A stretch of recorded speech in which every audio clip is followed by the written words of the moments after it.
Visiting the Great Smoky Mountains National Park can have a different meaning for just about everyone. When traveling through the mountains, looking out, it can be easy to only see the surface level of things, which includes the obvious ranges of mountain elevation surrounding you, the ever-abundant low-lying oak and pine trees, and way up there, above 6,000, bands of red spruces and the remaining Fraser firs found near the peaks of the Smoky Mountaintops.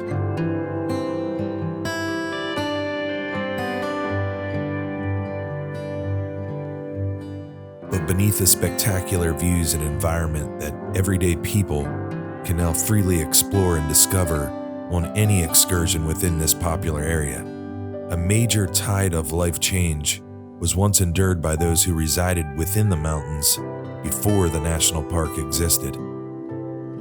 And actually, not until so long ago.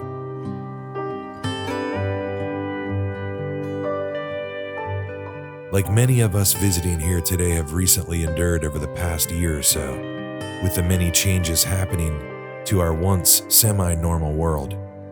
Here, an abrupt shift in what was once normal mountain living had to be managed with sheer will and determination, no matter how hard the struggle was to accept and to conform within the rapidly advancing times. This vlog is a story about just that, a season of sudden change that had to be managed by those who lived amongst the mountains of the national park, long before it was even first established. And for one family, even after it was fully operational. This is their vlog, their story.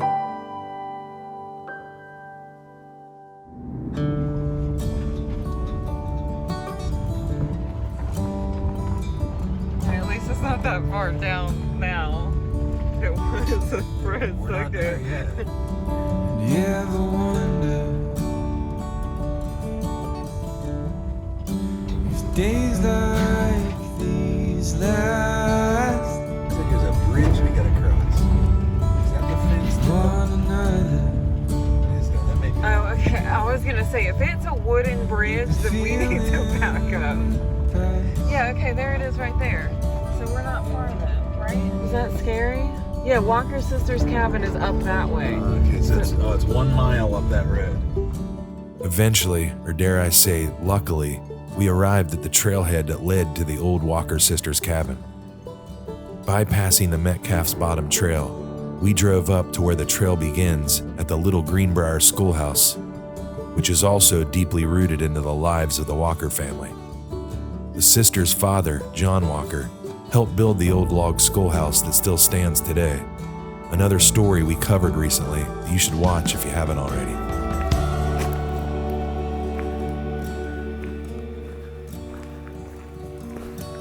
We set out down the trail to once and for all discover for ourselves this historic cabin property and its other outbuildings that still stand in the area, which was once better known as the Little Greenbrier Cove. Yeah, a lot of history back here.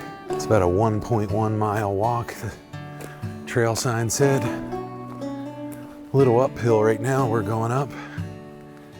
But a really nice day here in the Smokies. Look at the design of that flower. That is so neat.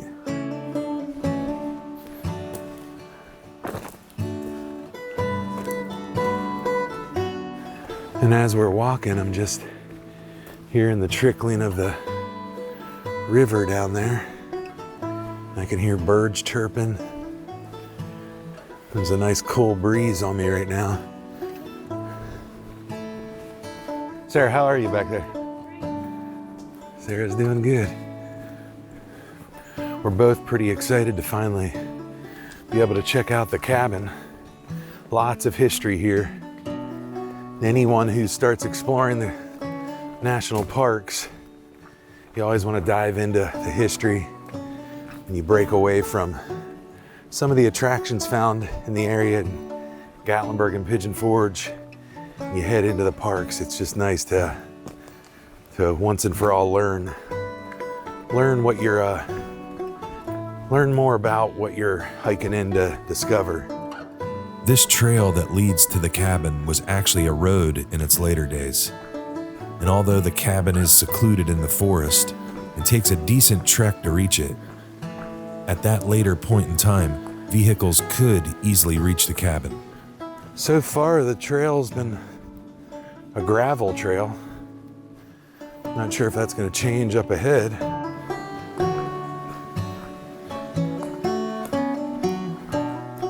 Always good to just stop off and get a good listen to the sound of the creek running next to you.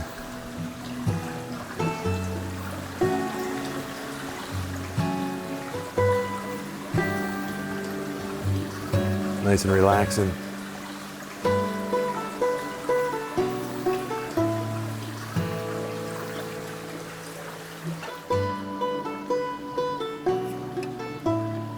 Watch for hellbender. Any hike in the Great Smokies is a sure way to siphon in a slew of fresh mountain air while benefiting from the lasting effects of being enwrapped in the greenery of a scenic forest. It can also take a toll on your curiosity.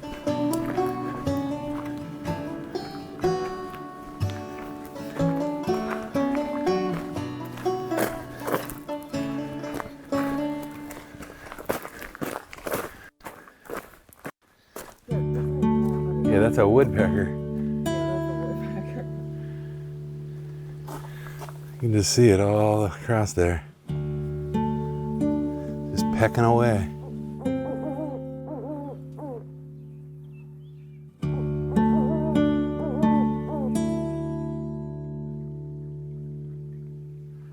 There was an owl of the Smokies. I got a little bit of it. Just saw an owl. That was so cool. Yeah, we just got treated with a gift from nature. We just stumbled upon an owl in the wild. It's crazy how they turn their heads over like 360.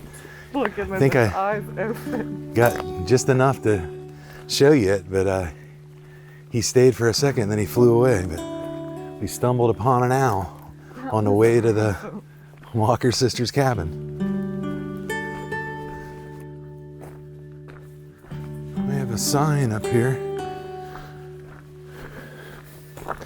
Don't see anything on it though. What kind of tomfoolery is this? Alright, so it says Walker Sister Cabin, 0.1 miles right. So, hey, look at these trees. What kind of tree is that? No, it's like Hey, that is really multicolored. nice. Oh, it's soft. Nice, like evergreens are like. Yeah. Getting closer to the Walker sisters' cabin. When the park system began buying up parcels of land in what would soon become the Great Smoky Mountains National Park, many families living in the mountains put up a fight, but eventually had to make the tough decision to sell their home and leave their property.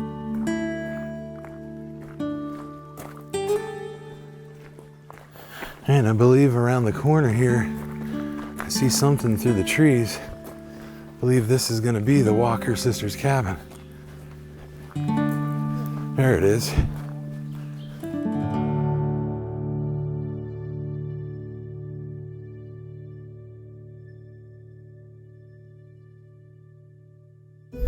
You can definitely see the age in the cabin.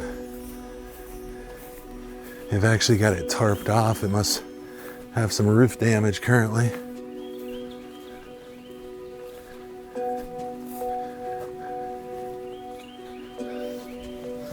This is where life took place. The Walker sisters initially refused to sell to the national park and leave their family home. Completely molded within their old family traditions and means of living, this new sudden reality would prove constantly at their doorstep, not going away. And unfortunate for the 5 remaining sisters that were alive at this point, time was running short. Just imagine the conversations, time spent here with family, Christmases, just everyday life. Wonder what sat up on the mantle.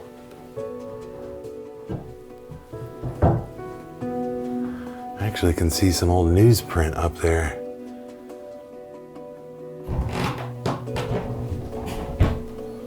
And there's actually you can climb up here into the second story. In 1941, the national park took full ownership of their land, and the change they had attempted to steer away from had finally settled in and taken root.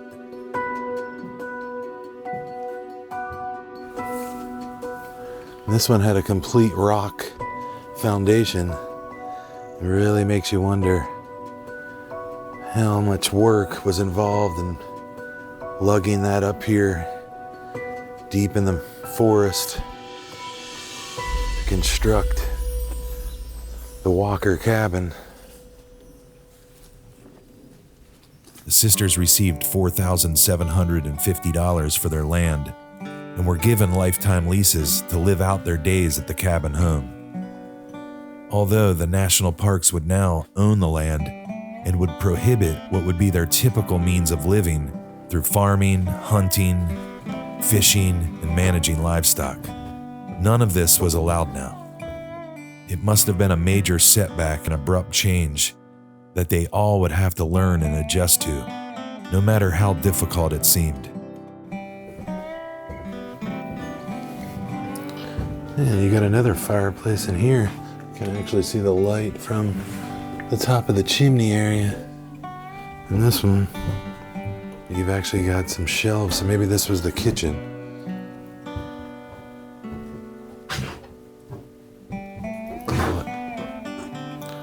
I like these little windows.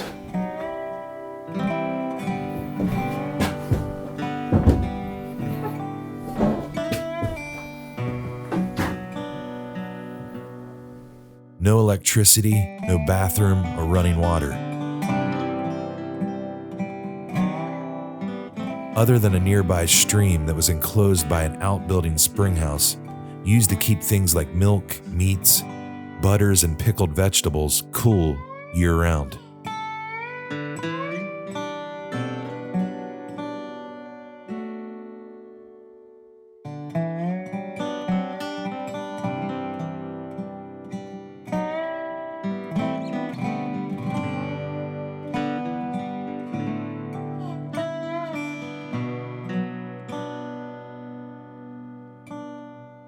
Other outbuildings on the property included a barn, a smokehouse, pig pen, a blacksmith shop, an apple barn, and a corn crib. Their land was vast and much more than this area we see here today.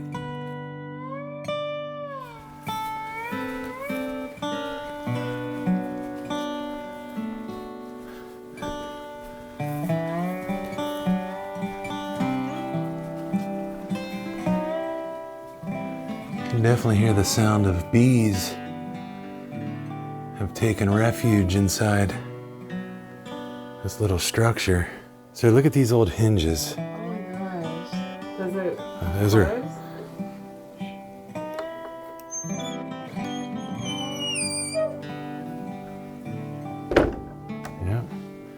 Yeah, that's definitely from a different era. No doubt about it.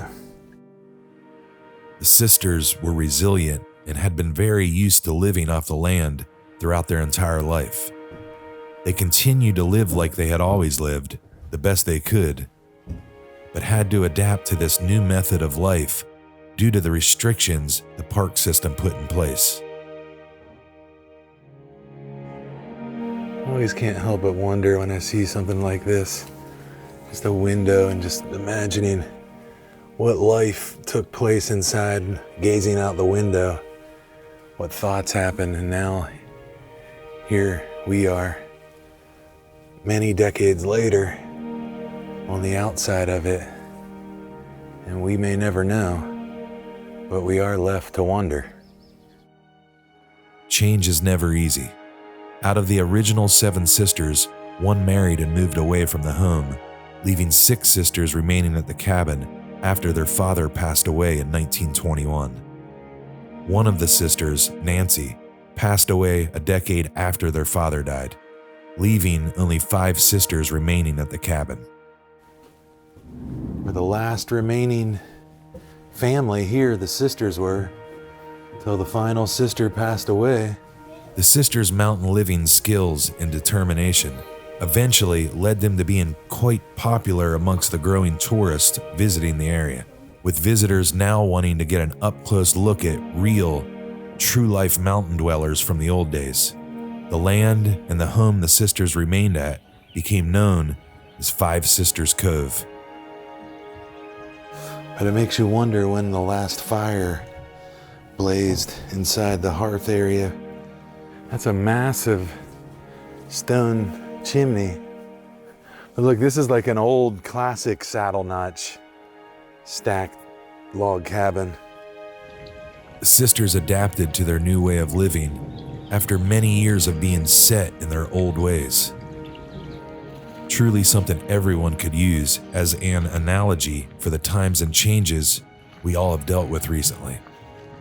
The sisters tapped into their love of living off the land and utilizing their old-fashioned skills and handiwork, which gave curious travelers a first-hand look at the only lifestyle they ever knew. They were well known to make and sell handmade items, children's toys, baked goods, crocheted dolls, and one of the sisters' handwritten poems. Visitors of the park loved to visit them. Between 1945 and 1951, 3 of the remaining 5 sisters living at the cabin passed away, leaving only 2 sisters in the later years left to tend to the cabin, Margaret and Louisa. The final remaining sister still staying at the cabin, Louisa, lived there until 1964 when she passed away. The last remaining sister who left home and married early on in her life, Caroline, died in 1966.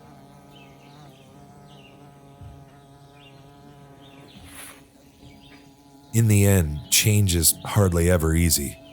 It can be very difficult for people to conform to a different way of doing things. Using the example of the 5 sisters, pressing forward through life's sudden changes, even when things seem unbearable due to unexpected and abrupt shifts of normalcy, it can often lead us to a place or a happening that we might not expect, but might find it suits us better in the long run, if we just take the time to get there. Just kind of hard to think about. They lived back there that long. And all of this. Yeah. Accepting and embracing that our lives will always be full of uncertainty and that it's just part of the journey.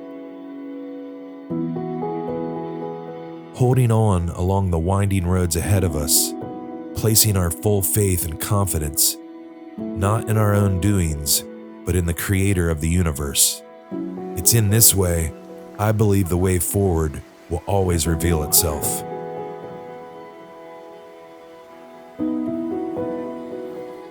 Some really clear water. Just as the Walker sisters' lives were played out according to their ultimate purpose for their time spent on Earth. If we gently breathe in each day, with patience, hope, endurance, and a growing faith and understanding of the will of our designer,